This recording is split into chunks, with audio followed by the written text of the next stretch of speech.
All right, before we get started, we're going to do a little mail call. The subject of our mail call is Chevahaulic. Now, I have a Chevahaulic sticky sticker here. It says Chevahaulic Garage, making stuff from nothing. If you ever watched any of his videos, or he's actually out there on the Facebook, but I'm not going to put his name out there, his Facebook name, because he might not want everybody to know it, because not everybody wants everybody to know everything.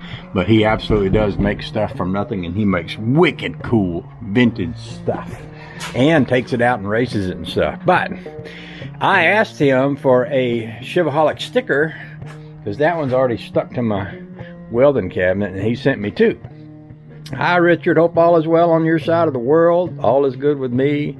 Rat Rod's looking great. Miss seeing the old caddy motor, and so do I. I've had a few people say that.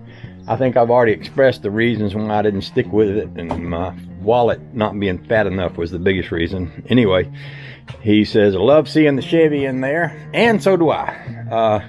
Take care, Matt. So I put Mr. Heavy Chevy's sticker right here. I'm gonna swing around so you can see that. I've got Mr. Heavy Chevy sticker on the door over there, and I think I'm gonna put Chevahaulic sticker right down here, and then you can see it from there. So in fact, what I could do is we could just live and in person right now, right here, just install this piece of high performance equipment right here, right there. That's good. That's a good place for it right there. Yep. You put it right there. That way it can be seen by the whole world all at once and at the same time. So I got an extra sticker. Maybe I'll stick it on the truck or something else. We'll see. Anyway.